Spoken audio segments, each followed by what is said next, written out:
A 1, 2, 3, 4.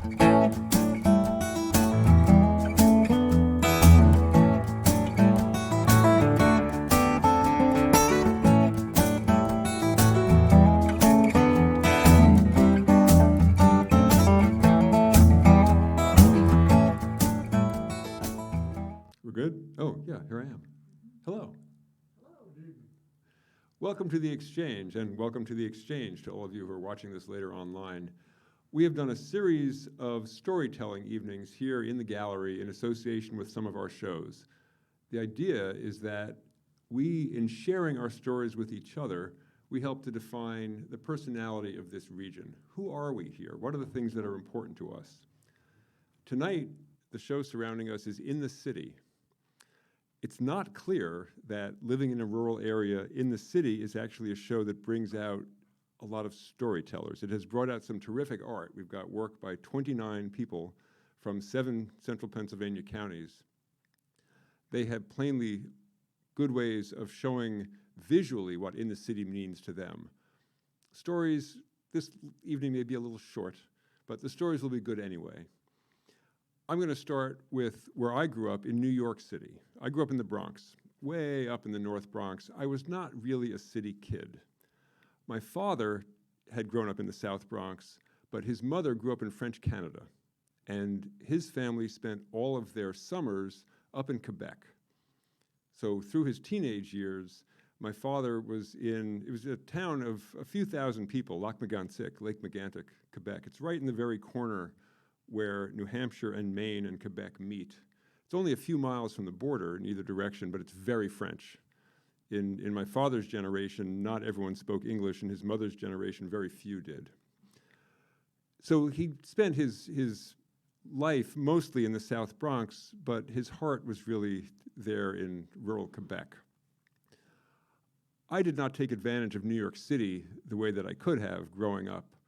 My first experience on the New York City subway, I was 7 years old and by myself. I should say my first solo experience. I'd ridden the subway before, but at age 7, I went down on the #1 IRT from the Bronx to 157th Street to the office where my mother worked at the American Geographical Society. That was a big deal. 1972, the 70s in New York, that was really the low point for New York City. The Bronx was burning. You could see that. If you were watching the World Series on television, the commentators were watching the fires burn off there in the distance from Yankee Stadium. Only when I got into high school, though, did I actually start spending time in Manhattan on my own, really recreating. In my senior year, so this is now fall of 1982, for Halloween, one of our classmates, her parents had an apartment, a loft in Greenwich Village, and she invited us all to come down for a Halloween party. I dressed as one of our high school administrators. I took a cheap polyester jacket, and I taped on some patches on the elbows. This administrator, he had had a small bit of skin cancer, and one of his nostrils was actually, the skin there was missing. So to be him, I just put on a Band-Aid, and I had my elbow patches, so I was Mr. Schwartz. I get on the #1 IRT to head downtown. Somewhere in Upper Manhattan, a Dracula character gets on the train and sits down across from me. Train's relatively full. We get down to 59th Street. There's exactly 1 seat left next to him, and who should get on the train but Cinderella in the white dress? And she sits down next to Dracula. And they look at each other and laugh, and we go our way. That struck me as a really prototypical New York moment. It's not the sort of thing that's going to happen that much on Main Street in Bloomsburg. I get to the party, and it's a whole bunch of teenagers all dressed in various crazy ways.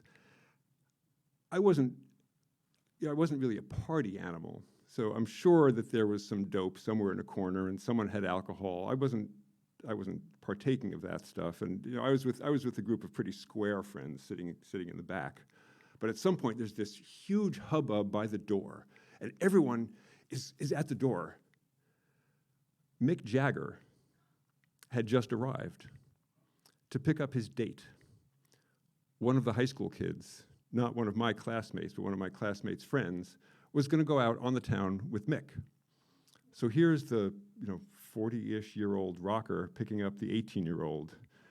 And among the friends in the back were like, ew. Also, though, a New York moment. So I'm going to pass it now to Linda Dietrichson, who will take us somewhere else entirely. Well, Oren, that is not the experience that I had when I was in New York City, and probably that's why, until I got married, I didn't really enjoy cities very much. I had been to Philadelphia and New York City, and for me it was culture shock as an unmarried woman in the worst parts of New York City. But if I'd had that kind of experience, perhaps I'd have a different story for you tonight. But when, as I said, Philadelphia, New York, that was the extent of my city connections until after I married. And then after marrying, we moved to a small town nearby, and we had obnoxious neighbors to the right, obnoxious neighbors to the left, and we just bided our time until we could get out of town and move to the country, because we both, my husband and I both, felt that we were really country people and we just wanted open spaces. So when we did have vacations, since we lived in open spaces, our goal was to go to cities and enjoy the culture of the city, which we weren't seeing with the groundhogs, the deer, the bear, and the birds, but it was a welcome change. And our first trip to a city was to Bremen and to Hanover, Germany, and we went there on a business trip. That took us there. It was a great experience, but things got better. Our next business trip was to Paris, and the first time it was business, but after that, my husband realized that he was passionate about Paris, that he thought that he really should have been born in Paris. We should live every day in Paris, so we went back many times, and it really enjoyed it. It's a beautiful city. Then we went to Rome because our son was an exchange, was studying abroad in Rome, and so our attraction to Rome was, first of all, to spend time with our son, and it wasn't hard to fall in love with Rome either. My gosh, antiquity. You'd walk down the street and smell thousands of years in the stones and in the earth. It was fabulous. Later on, we went to Sicily, and there are a number of cities in Sicily. The only real city we were in was Palermo. And the reason we went there, a very definite reason, was because my husband is a big fan of Montalbano, and we took a tour with sunny Sicily, searching out all the locations for the Montalbano series. And it was also a great experience. But then, getting to tonight's absolute top city, especially because we're here in the listening room in a very small space, is our trip to Lisbon. And let me tell you why we decided to go to Lisbon. I guess I can say as a sneak preview, it had to do with a fascination with Fado. One day on summer vacation, I was listening to NPR. This was in the mid-90s, and I heard music unlike any I'd ever heard before. It just, I was on every sense was open in my whole body. I just listened to this woman and her magnificent voice, her control of her song, the passion with which she sang. And I did nothing else except wait to find out who was this angel. It turned out it was Amalia Rodrigues. And if you've never heard of her, if you were in Portugal, you would know that she is every bit as famous as Edith Piaf is in France, or many other fabulous female singers. But this was in the mid-90s, before we had internet, before we had smartphones, and it wasn't so easy for me to just Google Amalia Rodrigues and Fado music, Fado, which means fate.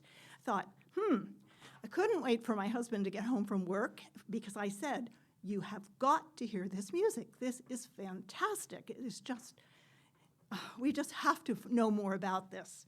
So for more than a year, probably 2 years, my husband, every time he went to New York City, would go to the record stores. We didn't bother locally because when we'd say, Amalia Rodriguez Fado's, like, what? So in New York City, even they didn't have it. John would search every time he was there, and finally, after perhaps a year and a half, success. Someone actually said, look in the Spanish section. We don't have a Portuguese section. And as John rifled through the bin, there she was, Amalia Rodriguez. And here she is, Amalia Rodriguez, on a cassette tape. Do you even know what a cassette tape is? This was the drawer. We played it, and John was hooked the same as I. We had to go and hear, we had to know more about Fado music. So we did research, and this is how we did research. Again, we didn't Google. We bought travel guides and read all about Fado music, about how it was begun in the early 19th century, how it had roots in urban settings, how it was the music of the people who were maybe not the most refined, but it started as a dance and as a protest, and it just continued to evolve over the centuries. And by the time we got introduced to it through Amalia, it was a song of great passion, no longer dancing, a fabulous voice with the accompaniment of generally just two accompaniments, a Spanish guitar player and the Portuguese guitar, which is a beautiful heart-shaped instrument that sounds very much like a lute. In fact, musicologists believe that it actually did evolve from the English lute. And so, as the more we knew about Fado, the more we wanted to hear it, the more we had to go and visit. And even more tempting, another prop, even more tempting was discovering this movie, VHS. Are you familiar with VHS? That's how old it is. Lisbon Story, a film by Wim Wenders. And it takes you all through the city, and you hear Fado music in the background, and it's just fabulous. At the time, in the 90s, Lisbon, Portugal had actually gotten some money from the EU and was beginning to redevelop some of the more derelict parts of Lisbon. And we could tell from the film that things were changing quickly, and if we wanted to experience the grittiness and the authenticity of Lisbon, we'd better get there quickly. So we did. In 1999, we went to Lisbon, and our intention was to search for as many of the locations as we could find that were shown in Lisbon Story, but also to get to Fado houses to experience Fado in person. We just about had worn out our cassette of Amalia Rodriguez, and over the years, we actually did move up and acquire quite a few other Amalia Rodriguez CDs, but still, it's not like being in a small venue such as the listening room and hearing a magnificent voice with beautiful accompaniment, singing in a language you don't understand, but emoting the feeling, the emotion that gets you right in the heart and just makes you wish you'd been born there. So we also did some research about using our guidebooks, some research so we know our way around the city and where we wanted to go to experience the Fado music. Fado is the national music of Portugal, and it draws a lot of tourists. So we could have made the mistake, if we hadn't been well prepared, of going to one of the Fado factories where a tour bus drops you off and you get shuffled into a gigantic room with bad food or even perhaps an cafeteria. And then you sit there and watch someone singing Fado on the stage, and they leave and you watch some folkloric dancers and then another fado singer. We didn't want that kind of experience. We wanted the intimacy of a real fado house, and we found it. Our first house was Cafe No-No, N-O-N-O. Maybe an off-putting name, but there wasn't anything off-putting about Cafe No-No. We knew from preparing ahead of time that in fado you usually have a set. One singer with accompaniment will sing 3 numbers and then we'll leave, and there'll be a musical interlude with the guitar players, and then another singer will come along. The female singers are called fadistas and the male singers fadistos. Well, Cafe No-No followed that routine. And not only did they follow it, but they were so strict. When it was time for the singers, the lights went down, no food was served. Didn't matter how long ago you'd put in your order, no food was served. And if you dared to talk, or if you dared to talk while the fadista was preparing to sing, the manager would go, shh. They take fado at Cafe No-No very seriously. That is why you're there. That is why they're there. And most of the people who work there are also singers, so they have great respect for the people who are performing, and they're not going to clatter plates and take orders while one of their own is singing her heart out or singing his heart out in a fado. Another thing about the fado culture is that as they do a set and perhaps have an interlude and then another singer comes, the fadistas are booked all around the city. They may do one set at Cafe No-No and then hustle, blocks away to get to their next venue.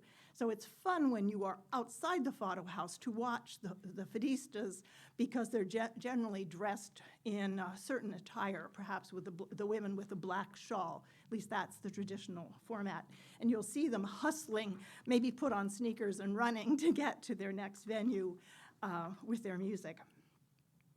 But it was also at Cafe No-No that, as much as we enjoyed the singers, we noticed a very, very talented Portuguese guitarist named Jose Maria Fonseca.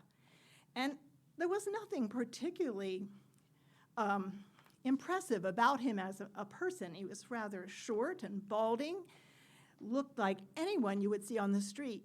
But listen to him with that guitar, and he was a master. He was absolutely phenomenal. You couldn't follow his fingers. They moved so fast.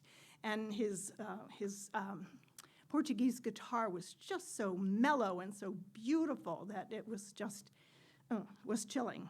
Sent chills up our spine.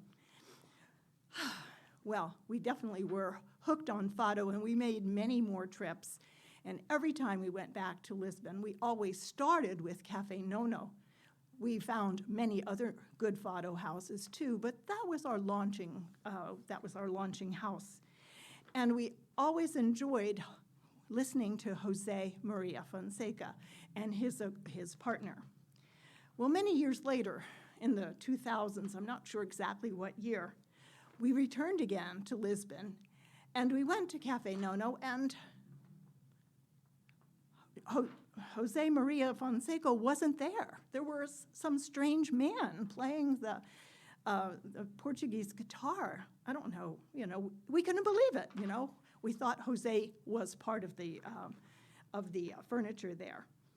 But when we asked about him, we were very politely directed to another fado house in the neighborhood in which Jose's son Carlos was performing that very night. And so without even staying at Cafe No-No, we went immediately to the other fado house, and we were seated, and we told the waitress we had why we had come, and that we wanted to talk to Carlos if we could, because we were in search of his father. Well, you wouldn't think that a competing fado house would be so happy to hear that you weren't really interested in them, but you wanted to go somewhere else. Not at all. They were wonderful. There was a buzz, and during a break, Carlos, also a musician, came up to our table and said, I understand that you Americans want to hear my dad. Well, he is performing tomorrow night, and he told us where, and he gave us a card, I believe, so that we would know. And he said, yep, you'll hear him tomorrow night. I'll let him know. We thought, yeah, sure, you'll let him know. Another interesting thing about that unnamed Fado house is that our waitress was an American who was an opera singer, and she wanted to learn Fado because she is from a Portuguese heritage. And she, as much as she liked opera, she felt that Fado was really her calling. So she had gone that summer to Lisbon to study Fado. Fado doesn't have a conservatory. There's no real program for it. You learn it by hanging out in Fado houses or by being trained by other Fado singers. There's no real program for it. And so she was learning it, and she sang that night, and she was really very good. Not the best of the best yet, but maybe by now she is. Anyway, as we went the next night over to the Fado house that Carlos had told us about, we were still probably a block away, and we started to notice the people in Lisbon looking at us and kind of buzzing, and I heard, Americans, Americans. Not that we were, it was very obviously we were Americans, but they said more than that. American is all that we gathered. But anyway, we got to the new Fado house where Jose was performing, and he was in the middle of a set, so we just kind of quietly went in, but everyone there seemed to know that we had come to hear Jose.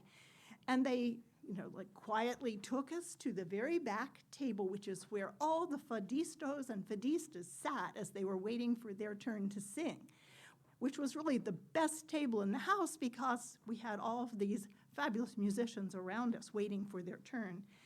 And, we ordered some wine and sat there and enjoyed the performance. And when he had a break, Jose came back to us and said, in Portuguese, of course, he doesn't speak, at the time he didn't speak English, and we didn't speak Portuguese either. But anyway, he knew that we had come. His son, who spoke English real well, said, these Americans are coming to hear you, Dad. So he was puffed up and proud. He had a totally different demeanor. The people were looking at him like, whoa, way to go, Jose. You are the man. They come from America to hear you. And maybe a little jealousy among the singers because we were there for the accompanist instead of, for them. But anyway, it was absolutely a fantastic night. Jose was made very proud. We were made very welcome and very proud. We felt like celebrities too. And maybe the most amusing thing of all, the real catch to the evening was that not only did we buy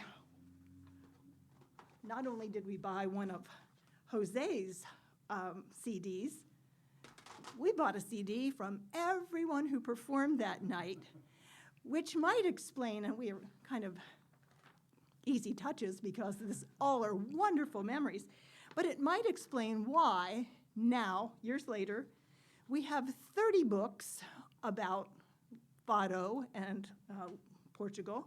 We have 5 DVDs. We have 4 VHS tapes. We have 3 cassettes of Amalia Rodriguez, but we have 75 CDs of Portuguese Fado. And we listen to them, and we go back to Lisbon without even enduring the plane flight. Okay. Try Fado. I think you'll like it. Thank you.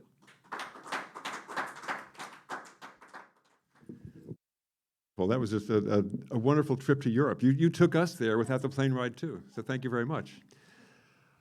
I'm going to tell a Chicago story. It's not actually my story.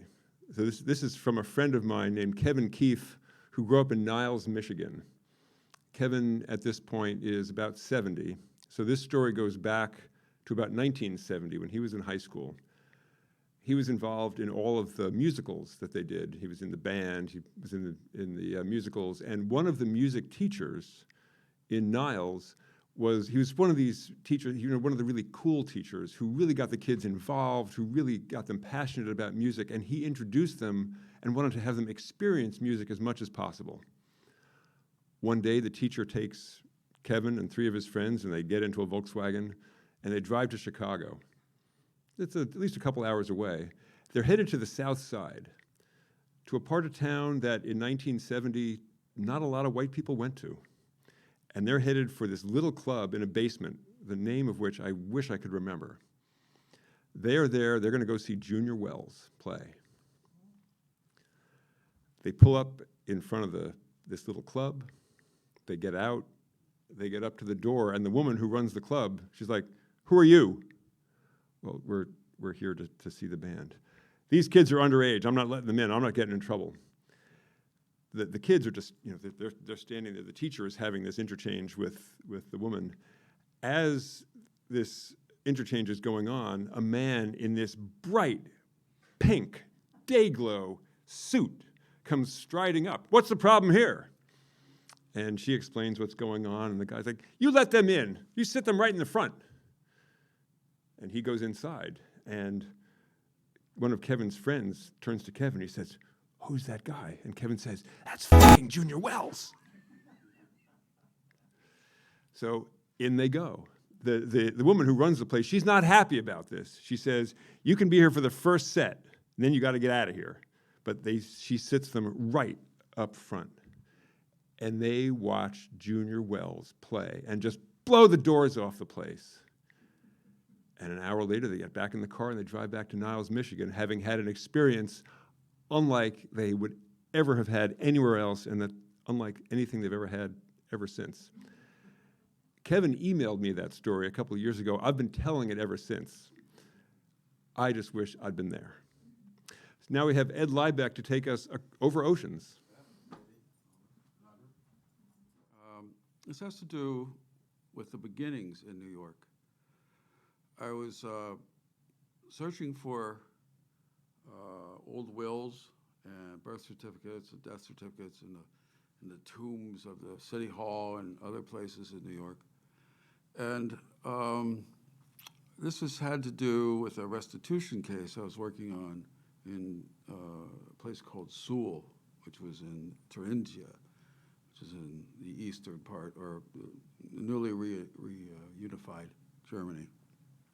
Anyway, so I was wandering around. After my excursions down to the tombs, I'd be wandering around town, and I came to a sort of a nice men's shop, Italian men's shop, called Raffalisi, which is, I don't think it's there anymore. But I went in to see what, buy some pants and maybe a suit, because I might need to look distinguished or better than I was anyway. So as he was uncomfortably measuring my inseam,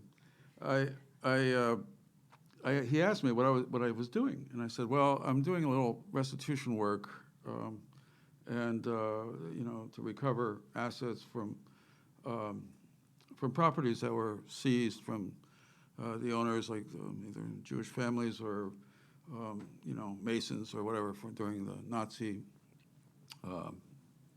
regime." And he said, "Oh, that's interesting. Why don't you get in contact with this company?" And he seemed to know this guy, Taylor, this guy. Said, "Okay." Well, so, because I said, "Why?" Well, they're doing recovery work, like for sheeted and dormant brokerage accounts. I said, "Fine, okay, I'll give it a shot." I thanked him. I didn't buy the pants. But I went to this office. It was on 521 Fifth Avenue, on the 5th floor, as I recall. But anyway, there was a company there called EquiSearch, and there was they had several cases of accounts where the names were mumbled up or jumbled up, and the addresses were sort of unknown, but they had several of these accounts. Well, I said, okay, I could do that as well. So anyway, in doing so, I found myself going to places like Switzerland and other places, but it ended up that I did recover the assets for several accounts there. But what was interesting, while I was in Germany for quite some time, 10 years or more, I worked with people who have lost their assets by these occurrences, as political problems with the National Socialists, and then later with the communists in Eastern Germany. But I went through, I developed friendships and relationships, and some of these relationships lasted for a very long time. And one of them was a judge, a lady who was my son's mother. And I met her on a train going from Frankfurt to Dresden. And she needed some help with the day-to-day functions of living in the East during that time, right after reunification. There was no telephones. Nothing really worked. Everything was dirty, broken, ugly. So, and I needed a place, sort of a base of operations there. So I started, we got together, and I lived in Dresden for quite a while. Getting back to Lisbon, there was a bar in Dresden at that time called Casablanca. And we would go to this bar, and sure enough, there was just movies of Casablanca, which was kind of fun. But anyway, just as a side note. But in living in Dresden, we came across many stories and things with meeting people who were,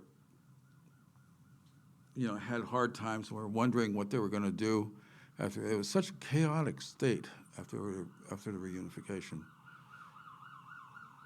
So, but anyway, long story short, after 5 years of work, the restitution was finally finished. The cases that I worked with EquiSearch were solved. And one of them was a philosopher, a German philosopher by the name of Max Horkheimer. He was part of the Frankfurt School of Philosophy. And he left Germany because of he was Jewish and he had to survive, I guess. So he left. But one of the things that happened during that period of time was that when people were able to get out of note and of influence, they had taken a lot of the family assets from other Jewish families and familiar people with them to survive the Holocaust, to survive beyond their family lives. And he had amassed, before he died, it must have been a huge amount. I got 10% of 10%, and that was 50 grand. So that was a lot of money. So anyway, he was found. I found his grave. It was not in Frankfurt, like they said. It was in a place called Montagnola, which is near Lake, not Luzerne, I don't know, Lugano, something like that. And it was a beautiful place. And he was buried next to Hermann Hesse. And that was the end of that. There was an art collection, but that wasn't my job. So anyway, it was a very interesting time, and that's my story for now. So anyway, there's more to come if you're interested.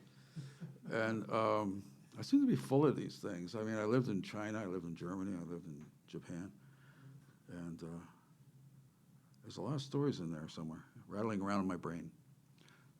See ya. Thank you.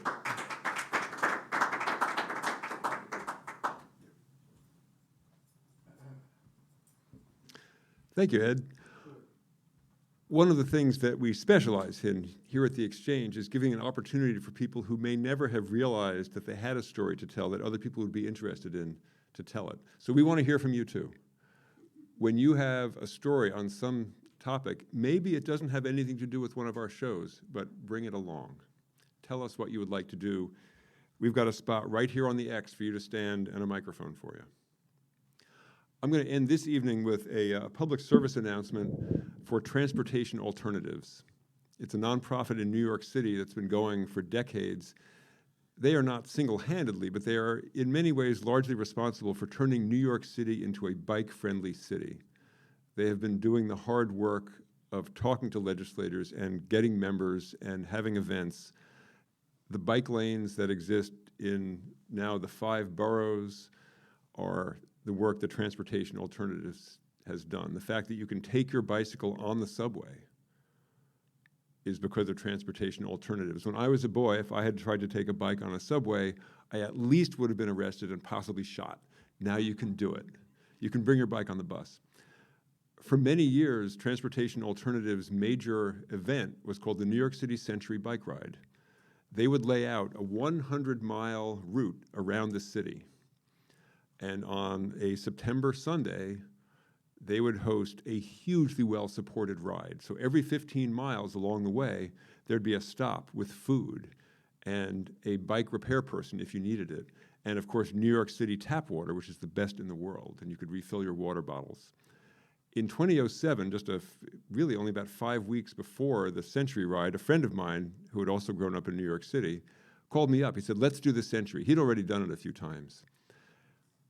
I was not in really good shape, but at that point we lived up in Unityville, up in the hills, and I did a 15-mile loop every day and got myself in shape to do the Century. It's not an exhausting ride because New York City is relatively flat. It is tiring. It's 12 hours out on the road. It was just a wonderful experience. The ride at that point you didn't always have to do 100 either. On that day there were shorter routes. You could do a 15-mile, a 30, a 50, a 75, and a 100. The 100 got you through 4 boroughs, not Staten Island. You cannot get from Staten Island into the rest of New York City on a bicycle, except on the ferry. The only connection is the bridge, the Verrazano Narrows Bridge, and it was built in the 1960s when no one gave a damn about pedestrians or bicycles, so unless you're in a motor vehicle, you're not allowed to use the Verrazano.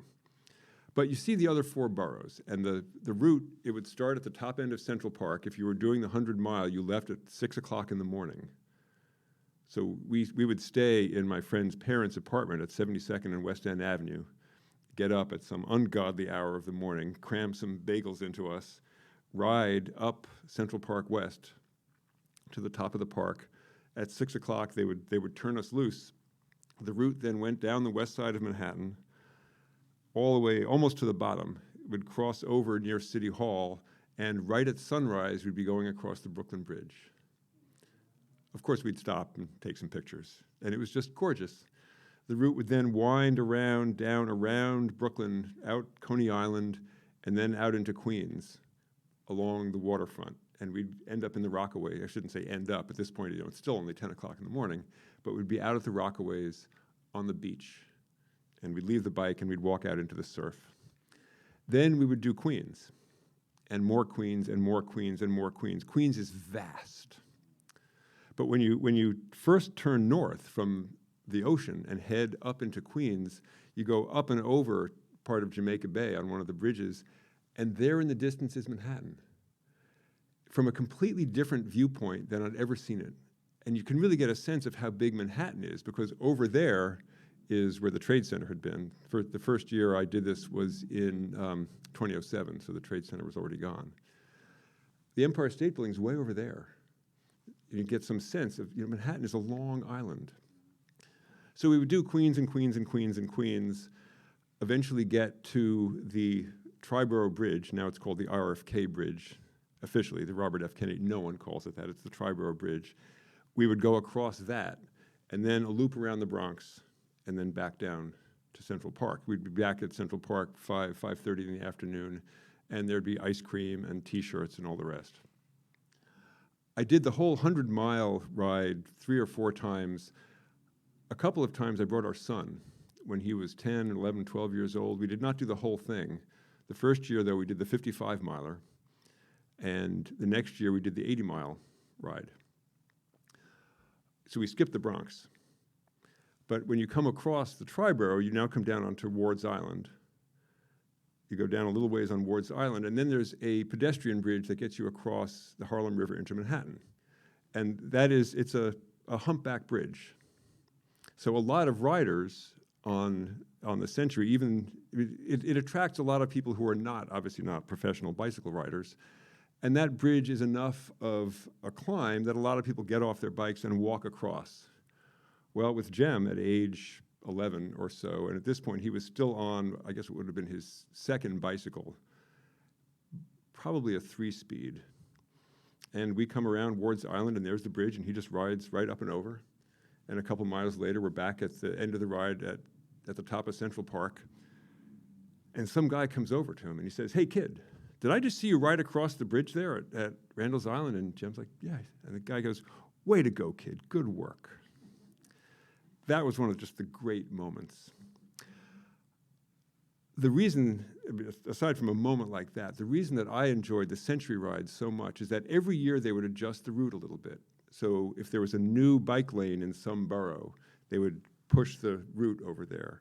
Or if there was construction on some street, they would take us off that. So every year the route was a little different. Every year we saw some piece of New York City that I'd never even heard of. I grew up there. But doing 100 miles of it at 12 miles an hour, we saw the most amazing things. The most memorable of those, one year we're in Queens, we're in a greenway in Queens. So we're on a paved bike path, and there's grass and woods on either side, and then the backs of houses. And it looks like nothing so much as a railroad right-of-way. I know railroads. I know that there was no railroad there. What was this thing? And at some point we passed an historical marker for the New York Motor Speedway. But we just kept going. I got home. This was, recently enough, the internet existed. I looked it up. The New York Motor Speedway was the world's first limited access highway. In the early part of the 20th century, the very early years of the 20th century, William K. Vanderbilt, who ran the New York Central Railroad, and his buddies got into racing cars. And they would race cars around the streets of New York. At some point, there was some horrific wreck, people were killed, and the legislature said, "Don't do that anymore." So these rich guys, what did they do? They built themselves a racetrack from Brooklyn and Queens, 60 miles out onto Long Island. And on the weekends, they would race their cars. During the week, if you could pay a dime, you could drive on it. So it was a toll road. Now, of course, at some point, really very soon, as they're doing one of their weekend races, there's some horrific wreck, and the legislature says, that really can't be a public road if you're going to do stuff like this, so no more racing. And Vanderbilt and his buddies said, "You know what? We don't want this thing." And they simply walked away. And this whole 60-mile highway reverted back to all of the individual municipalities along the way. So in some places, it's the main street. In West Hempstead or somewhere out on Long Island, what is now the street was at one point a piece of this highway. But you get to the edge of this town, and now it's a swath of woods. And you get to the next town, and maybe it's some other stretch. And there in New York City, some of it has become a pedestrian and bicycle way so that sensible people can recreate on it in the 21st century. Without the New York City Century bike ride, I never would have known about it. So the lesson is, when you're out somewhere, look around, and there is a lot to find. Whether it's in a little town like this or a big place like New York, adventure awaits. We look forward to hearing about your adventure.